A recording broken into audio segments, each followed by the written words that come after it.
Uncle నమస్తే. Uncle నమస్తే నమస్తే. ఏం పేరు? మా పేరు సాయిబాబా. సాయిబాబా గారు దేవుడి పేరు పెట్టుకున్నారు కదా? అవునండి. ఏం చేస్తుంటారు మీరు? మేము ప్రస్తుతము ఆటో నడుపుతున్నాము. ఇప్పుడు రిటైర్డ్ అయినట్ల లెక్క. ప్రస్తుతం వేరే వాళ్ళ దగ్గర పనిచేస్తాం. ఆటో దందా ఎట్లా ఉంది? ఎట్లా ఉంటది గిరాకీ? చాలా ఇబ్బంది అయితే ఉంది. ఫ్రీ బస్ పెట్టిన తర్వాత కొంచెం ఇబ్బంది ఉంది. ఇబ్బంది ఉన్నా పర్వాలే, ఎందుకంటే ఫ్రీ బస్ పెట్టడం చాలా మన ఇంటి ఆడవాళ్ళ కన్నా పనికి వస్తున్నాయి అవి. అట్లా అది కరెక్ట్. అది ఇంటి ఆడపిల్లలకి అందరికి ఎవరికొరికి సాయం అయితే కంపల్సరీ అవుతుంది. ఇన్ని దినాలు ఉన్న ప్రభుత్వం కన్నా, ఇంతకుముందు ఉన్న కాంగ్రెస్ ప్రభుత్వం కన్నా ఇప్పుడున్న కాంగ్రెస్ ప్రభుత్వం చాలా వాల్యూ అనిపిస్తుంది. 60 సంవత్సరాల కాంగ్రెస్ కంటే ఇప్పుడు 2 నెలల కాంగ్రెస్ అనిపిస్తుంది. అప్పుడు కూడా బాగానే ఉంది, ఎందుకంటే గవర్నమెంట్ స్కూళ్ళు వల్ల బాగా డెవలప్మెంట్ ఉన్నాయి. అప్పట్లో ఏముండే అంటే అసలు ఆడ మెడికల్ వాళ్ళు ఎవరన్నా బయటకు కనిపిస్తారంటే కూడా భయం అనేది ఉండే.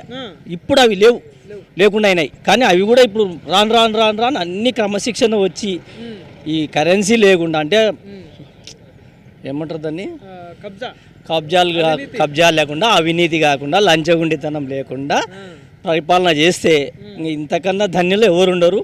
ఎడ్యుకేషన్ ముఖ్యము. ఇప్పుడు మా పిల్లలు 5 మంది, నాకు పిల్లలు 3 ఆడపిల్లలు, 2 కొడుకులు. అందరు గవర్నమెంట్ స్కూల్నే చదివించిన. మోడల్ బేసిక్ స్కూల్లో నేను చదివించిన. ఇంతకుముందు మోడల్ బేసిక్ స్కూల్ కూడా నేను చైర్మన్ కూడా చేసిన 17లో.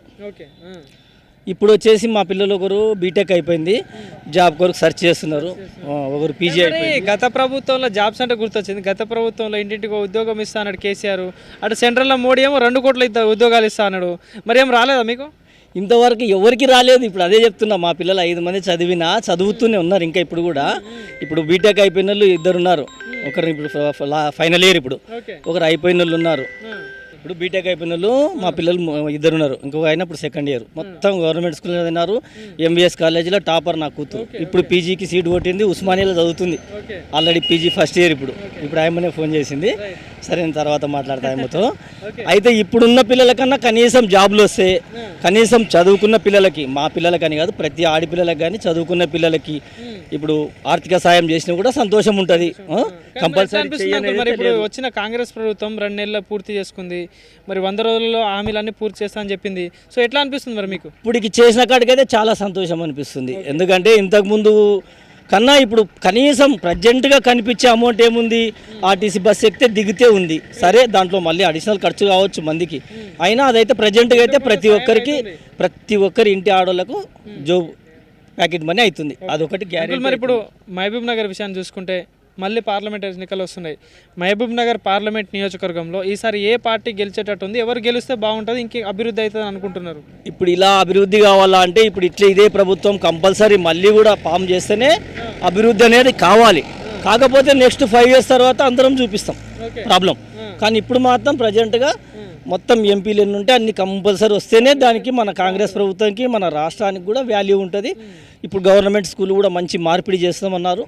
చేస్తే మంచిది. ఎందుకంటే ప్రతి గవర్నమెంట్ కొన్ని బంద్ అయినాయి, అవి బంద్ కావద్దు కంపల్సరీ. ఎందుకంటే ఇక్కడ అభ్యర్థి ఎవరు ఉన్నారు? మరి మీరు కాంగ్రెస్ రావాలని, కాంగ్రెస్ గెలవాలని మీరు అంటున్నారు. మరి ఎవరున్నారు అంత చేసే అభ్యర్థి ఎవరు? ఎవరు నిలబడినా ప్రభుత్వం, కాంగ్రెస్ ప్రభుత్వం ఉంటే డెవలప్ చేస్తుంది అని మనకు కనిపిస్తుంది. కనుక సెంట్రల్లో ఈసారి మరి బీజేపీ ఉంది అక్కడ, మరి ఈసారి కాంగ్రెస్ వస్తుంది? బీజేపీకి టఫ్ అవుతుంది. కాకపోతే ఇంకా తెలుస్తలేదు. మొన్న ఎట్లయింది, ఎవరు ఊహించలే కాంగ్రెస్ గెలుస్తుంది, మా తెలంగాణలో కాంగ్రెస్ గెలుస్తుంది ఎవరు ఊహించలేరు. కానీ ఊహించని రూట్లో కాంగ్రెస్ గెలిచింది. రేవంత్ రెడ్డి సీఎం అవుతాడని కల కూడా కనలేరు ఎవరు. కానీ రేవంత్ రెడ్డి సీఎం అయినాడు. అయినా ఇంత డెవలప్ చేస్తాడని ఎవరు కల కనలేరు.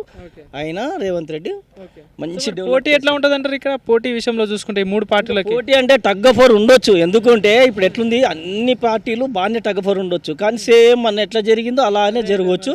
కంపల్సరీ కంపల్సరీ అవుతుంది. సరే, చెప్పలేం తర్వాత విషయం. ఎందుకంటే అన్ని ప్రతిదీ మనమే గొప్ప అని చెప్పుకోకూడదు.